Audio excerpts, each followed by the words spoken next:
Hello മക്കളെ, ഇന്ന് നമ്മൾ പഠിക്കുന്നത് EVSൻ്റെ ഒന്നാമത്തെ യൂണിറ്റ് മോഡൽ ക്വസ്റ്റ്യൻ പേപ്പറാണ്. ഓരോ യൂണിറ്റും ഉൾപ്പെടുത്തിയിട്ടുള്ള ഇമ്പോർട്ടൻ്റ് ആയിട്ടുള്ള ക്വസ്റ്റ്യൻസ് വിടുമെന്ന് മക്കൾ ആവശ്യപ്പെട്ടത് പ്രകാരമാണ് ഈ ക്ലാസ് വിട്ടിട്ടുള്ളത്. ഇനി മക്കൾക്ക് എല്ലാ വിഷയങ്ങളും ഉൾപ്പെടുത്തിയിട്ടുള്ള മോഡൽ ക്വസ്റ്റ്യൻ പേപ്പറാണ് വേണ്ടതെങ്കിൽ അത് പറയാം, അല്ലെങ്കിൽ ഓരോ യൂണിറ്റും വിട്ടുതരാം.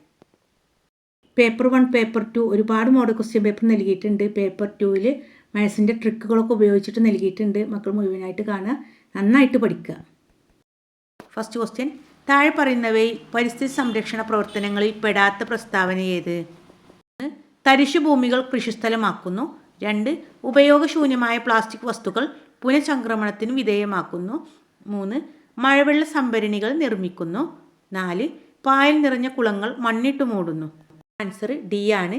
പായൽ നിറഞ്ഞ കുളങ്ങൾ മണ്ണിട്ട് മൂടുന്നു. അതായത് 1, 2, 3 ശരിയായ പ്രസ്താവനയാണ്. പ്രവർത്തനങ്ങളിൽ പെടാത്തതാ ചോദിച്ചിട്ടുള്ളത്, അത് ഡി ആണ്. 2. ശരിയല്ലാത്ത പ്രസ്താവന ഏത്?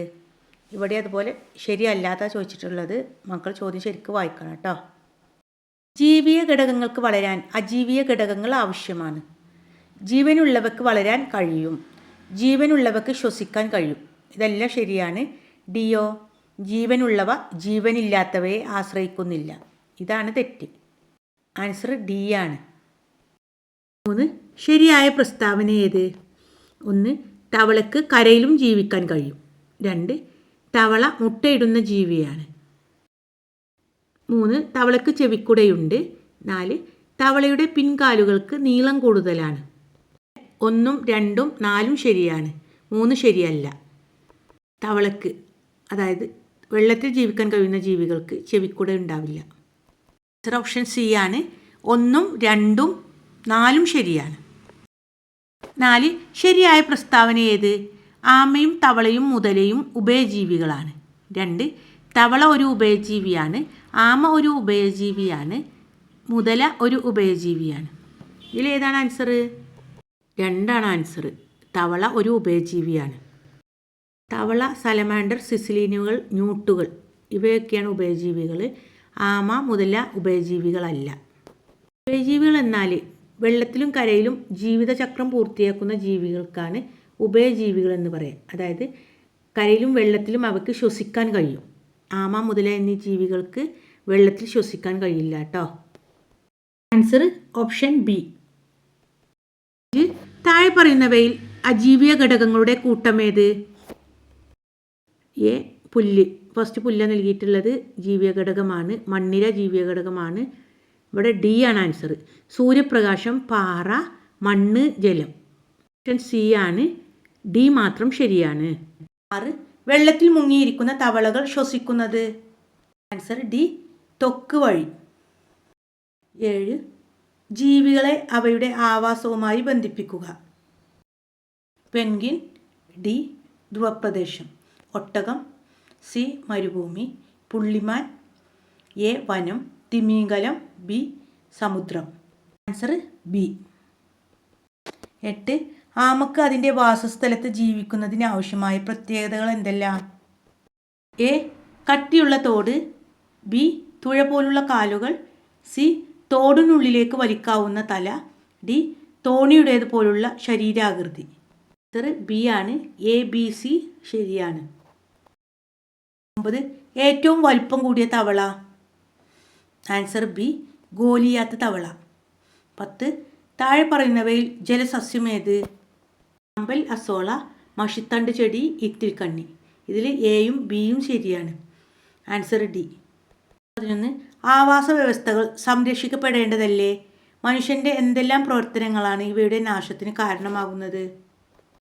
1. വനങ്ങൾ നശിപ്പിക്കൽ, വയലുകൾ മണ്ണിട്ട് നികത്തൽ, പുഴയിൽ നിന്നും അമിതമായി മണൽ വാരൽ, ജലാശയങ്ങൾ മണ്ണിട്ട് നികത്തൽ, കാവുകൾ സംരക്ഷിക്കാതെ നശിപ്പിക്കൽ, അമിതമായ കീടനാശിനി ഉപയോഗിക്കൽ, പ്രകൃതിയെ നശിപ്പിച്ചുകൊണ്ടുള്ള അണക്കെട്ട് നിർമ്മാണം, പ്ലാസ്റ്റിക് മാലിന്യങ്ങൾ മണ്ണിലും ജലാശയങ്ങളിലും നിക്ഷേപിക്കൽ. 5 മാർക്കിൻ്റെ ചോദ്യോത്തരാണ് കേട്ടോ ഇത്. ഇനി 12. ജീവനുള്ള മത്സ്യത്തെ പിടിച്ച് കരയിലിട്ടാൽ അത് പിടഞ്ഞു വെള്ളത്തിലേക്ക് പോകാൻ ശ്രമിക്കുന്നതിന് കാരണം എന്താണ്? ആൻസർ ബി ആണ്.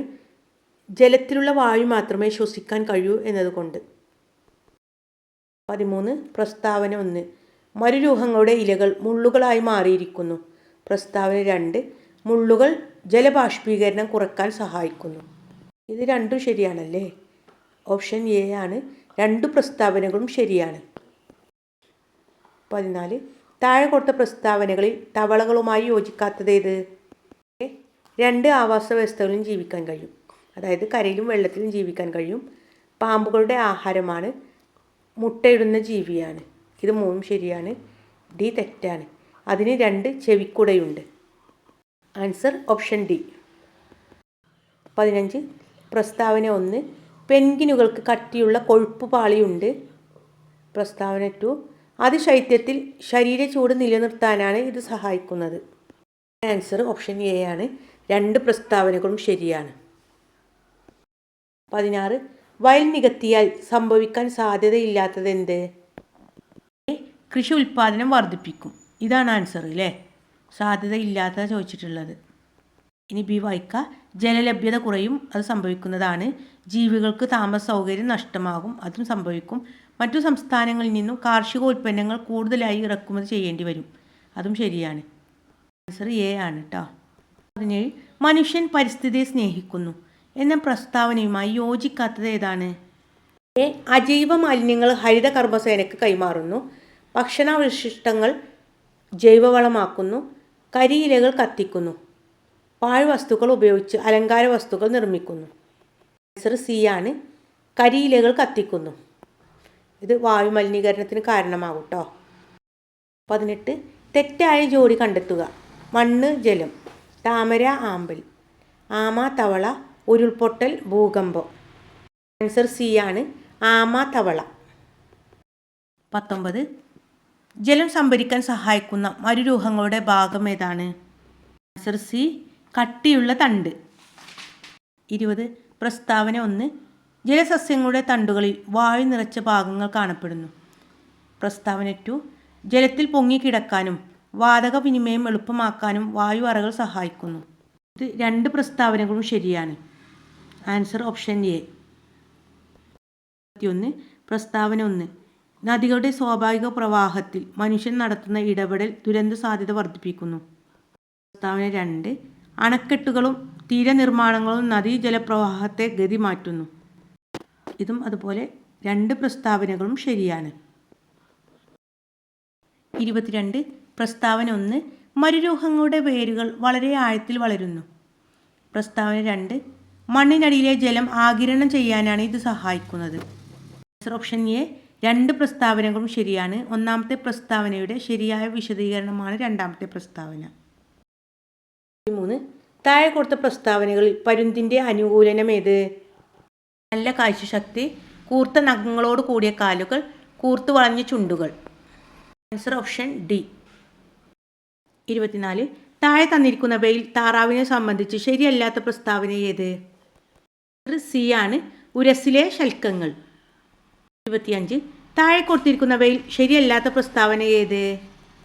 ആൻസർ എ ആമ ഒരു ഉഭയജീവിയാണ്. 26 മിയാവാക്കി വനങ്ങളെക്കുറിച്ച് നിങ്ങൾ കേട്ടിരിക്കുമല്ലോ.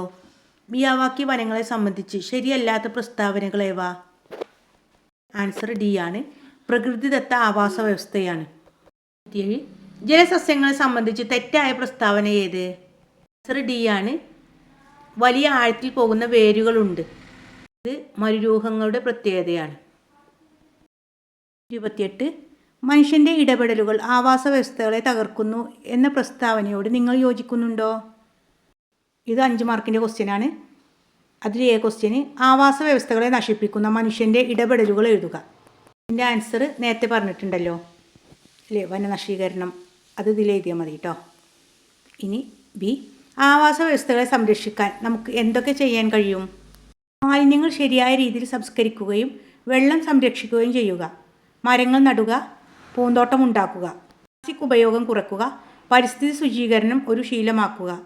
നമ്മുടെ ഭൂമി നമ്മുടെ ഭാവി, നാം തന്നെ സംരക്ഷകർ. ഇതും കൂടി കൂട്ടി എഴുതാം കേട്ടോ. ഇക്കോ പാർക്ക് നിർമ്മിക്കൽ, പ്ലാസ്റ്റിക് വസ്തുക്കളുടെ ഉപയോഗം കുറയ്ക്കൽ.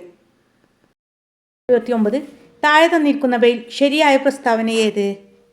1 എല്ലാ ജീവികൾക്കും വസിക്കാൻ സ്ഥലം ആവശ്യമാണ്. 2 എല്ലാ ജീവികൾക്കും വസിക്കാൻ സ്ഥലം ആവശ്യമില്ല. 3 ജീവികളുടെ വാസസ്ഥലങ്ങൾ വ്യത്യസ്തമാണ്. ആൻസർ ബി ആണ്, 1ഉം 3ഉം ശരിയാണ്. ഇതേ ചോദ്യം തന്നെയാണ് 31. താഴെ തന്നിരിക്കുന്നതിൽ മത്സ്യത്തിൻ്റെ അനുകൂലനം അല്ലാത്തത് ഏത്? ഓപ്ഷൻ സി ആണ്, ചർമ്മബന്ധിതമായ വിരലുകൾ. ഇത് താറാവിൻ്റെ അനുകൂലനമാണ്. ഇതാ ഇവിടെ ഒട്ടകത്തിൻ്റെയും പെൻഗിൻ്റെയും അനുകൂലനം നൽകിയിട്ടുണ്ട്. ഒട്ടകം: നീളമുള്ള കാലുകൾ മരുഭൂമിയിലെ ചൂടിൽ നിന്നും ശരീരത്തെ സംരക്ഷിക്കുന്നു. വിസ്തൃതമായ കുളമ്പുകൾ മണ്ണിലൂടെയുള്ള യാത്ര സുഗമമാക്കുന്നു. മൂക്കുകൾ ഇഷ്ടാനുസരണം അടക്കാനും തുറക്കാനും കഴിയുന്നതിനാൽ മണൽ ശ്വാസകോശത്തിൽ കടക്കാതെ തടയും. കണ്ണുകൾക്ക് 3 പാളികളുണ്ട്. അതിൽ 2 നില പാളികൾ കണ്ണിൽ മണൽ കയറാതെ സംരക്ഷണം നൽകുന്നു. ശരീരത്തിൽ നിന്നും ജലനഷ്ടം വളരെ കുറവാണ്. പെൻഗിൻ: ചിറകുകൾ തുഴയായി ഉപയോഗിക്കുന്നു. താപനഷ്ടം തടയാൻ തൂവലുകളുടെ കട്ടിയുള്ള ആവരണം. ത്വക്കിനടിയിലെ കൊഴുപ്പ് ആവരണം തണുപ്പിനെ പ്രതിരോധിക്കുന്നു. കാലുകളുടെ വിരലുകൾ ചർമ്മം കൊണ്ട് ബന്ധിച്ചിരിക്കുന്നു. ഇര പിടിക്കാൻ സഹായകമായ കൊക്ക്. ഫസ്റ്റ് യൂണിറ്റിൻ്റെ വിശദമായിട്ടൊരു ക്ലാസ് നൽകിയിട്ടുണ്ട് കേട്ടോ. അതിൻ്റെ ലിങ്ക് ഡിസ്ക്രിപ്ഷനിൽ നൽകാം. മക്കൾ അതും കൂടി പോയി കാണുക. നന്നായിട്ട് പഠിക്കുക.